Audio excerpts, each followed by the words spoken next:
আসসালামু আলাইকুম। আজকে আমরা ৩৫ জন ছাত্রদের জন্য আমরা নতুন পাঞ্জাবির ব্যবস্থা করছি আলহামদুলিল্লাহ। তো আমরা আজকে যেখানে এসেছি এটা হলো মরহুম হেকিম সৈফুল্লাহ হাফিজিয়া মাদ্রাসা ও এতিমখানা। এই মাদ্রাসার জন্য আমরা বরাদ্দ করছি 13 জন এতিম ছাত্রের জন্য। আলহামদুলিল্লাহ 13 জন ছাত্রের জন্য আমরা মাদ্রাসা বুঝিয়ে দিয়ে পাঞ্জাবি বুঝিয়ে দিয়েছি। হুজুর আপনারা 13 জন ছাত্রের জন্য পাঞ্জাবি বুঝে পাইছেন? হ্যাঁ, আমাদের মাদ্রাসা যে 13 জনের জন্য যে বরাদ্দ ছিল পাঞ্জাবি, সেটা আমরা বুঝে পাইছি আলহামদুলিল্লাহ। আলহামদুলিল্লাহ। আমাদের আরেকটা মাদ্রাসা আছে, এটা হলো চাঁদপুর সদর, চাঁদপুর শিলন্দিয়া বাপের পুলিশেডুলি রজবিয়া জামিয়া এতিমখানা ও মাদ্রাসা। তো ওই মাদ্রাসার জন্য আমরা 22 জন এতিম ছাত্রদের জন্য আমরা পাঞ্জাবির ব্যবস্থা করেছি। এগুলো হচ্ছে এই কালারের, দেখতে পাচ্ছেন নেভি ব্লু কালারের। আলহামদুলিল্লাহ টোটাল সব মিলিয়ে আমরা 35 জন ছাত্রের জন্য আমরা পাঞ্জাবির ব্যবস্থা করছি। আমরা যদি একটা পাঞ্জাবি আমরা খুলে দেখাই, হুজুর এই পাঞ্জাবিটা একটু খুলে দেখান তো। এটাই তো না, এটা খুলে দেখান তো। না এটা একটু খুলে দেখান তো। এই মাদ্রাসাটা হ্যাঁ, এই মাদ্রাসাটা খুলে দেখান তো কষ্ট করে। এটা হচ্ছে এই মাদ্রাসা পাঞ্জাবি। এটা দেখুন, আমাদের কালারটা অনেক সুন্দর এবং অসাধারণ। এই কালারটা হচ্ছে আমাদের মাদ্রাসার ড্রেস, যার কারণে হচ্ছে আমরা এই কালারটা চয়েস করেছি। খুবই অসাধারণ কালারটা, নাচেও খুবই সুন্দর করে। যদিও এখানে দাঁড়িয়ে কেমন দেখা যাচ্ছে, বাকি অসাধারণ। এখানে দুইটা, একটা হলো পাঞ্জাবি আর একটা হলো পায়জামা। আমরা দুইটা এক সেট, আমরা একটা ছাত্রকে আমরা এক সেট বুঝিয়ে দিচ্ছি আলহামদুলিল্লাহ। তো এই মাদ্রাসার জন্য 13টি, আরেকটা মাদ্রাসার জন্য 22টি, আলহামদুলিল্লাহ টোটাল 35টি পাঞ্জাবি আমরা বুঝিয়ে দিয়েছি আলহামদুলিল্লাহ। তবে আজকের এই পাঞ্জাবি সেট গুলা স্পন্সর করছে আমার একজন প্রিয় বোন, নাম বলতে নিষেধ করছে, কানাডা প্রবাসী। ওই বোনের জন্য আপনারা সবাই খাস দিলে দোয়া করবেন, উনি যেন ভালো থাকে, সুস্থ থাকে আলহামদুলিল্লাহ। বড় বড়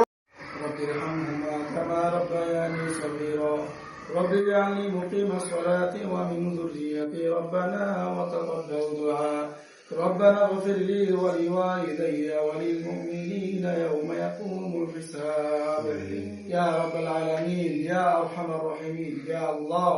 রমজান মাস চলে যাইতেছি, আমাদের কাছ থেকে আমরা রমজান মাসের যেই পরিমাণ ফজিলত অর্জন করা দরকার ছিল সেটা হয়তো আমরা পারি নাই, কিন্তু আমরা আপনার কাছে চাই ইয়া রাব্বুল আলামিন, আপনি আমাদেরকে এমন তৌফিক দান করেন আমরা যেন সারা বছর এমন ভাবে ইবাদত করতে পারি যে ইবাদতের মাধ্যমে আপনি আমাদের উপর রাজি খুশি হয়ে যাবেন। ইয়া রাব্বুল আলামিন ইয়া আরহামার রাহিমিন, আমাদের এই মাদ্রাসাকে আল্লাহ দ্বীনের জন্য কবুল করে আনেন।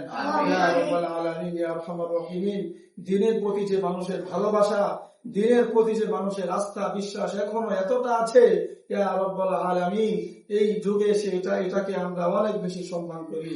ইয়া রাব্বুল আলামিন, কানাডিয়ান একজন প্রবাসী যিনি নাম বলতে নিষেধ করেছেন, আসলে দানটা তো এরকমই হওয়া দরকার যেই দানের মাধ্যমে একমাত্র আল্লাহ তাআলা রাজি খুশি হবে। কোনো ব্যক্তিকে, কোনো মানুষকে জানানো, কোনো মানুষকে খুশি করার উদ্দেশ্য হবে না, এরকম দান ইয়া রাব্বুল আলামিন এই যুগে মানুষ করতে পারে না। ঠিক এমন সময় যারা এরকম ভাবে একমাত্র ইখলাসিয়াত নিয়ে তোমাকে রাজি খুশি করার জন্য এরকম দান করে, ইয়া রাব্বুল আলামিন তাদেরকে আল্লাহ আপনি কবুল করিয়ে নেন, তাদের দানকে কবুল করিয়ে নেন। ইয়া রাব্বুল আলামিন এরকম দান যেন আমরা সবাই করতে পারি, আমাদের সকলকে তৌফিক দান করিয়ে দেন। ইয়া রাব্বুল আলামিন ইয়া আরহামার রাহিমিন, এখানে যে আমাদের ছোট ছোট এতিম বাচ্চাদেরকে যে পাঞ্জাবি দিয়েছে, ইয়া রাব্বুল আলামিন আমরা তাদেরকে সম্মান জানাই এবং তার মনে যত আশা আকাঙ্ক্ষা আছে, ইয়া রাব্বুল আলামিন নেক আশা আকাঙ্ক্ষা গুলোকে আপনি কবুল করিয়ে নেন। ইয়া রাব্বুল আলামিন ইয়া আরহামার রাহিমিন, আপনি আমাদের জীবনের সমস্ত গুনাহগুলোকে মাফ করিয়ে দেন। ইয়া রাব্বুল আলামিন, যারা মাদ্রাসার প্রতি এত ভালোবাসা দেখায়, যারা মাদ্রাসার প্রতি নিজের জীবন উৎসর্গ করে, ইয়া রাব্বুল আলামিন এমন সকল মানুষকে আমাদের দ্বীনের জন্য কবুল করিয়া নেন। ইয়া রাব্বুল আলামিন সারা বিশ্বে ইসলামকে প্রতিষ্ঠা করিয়া দেন।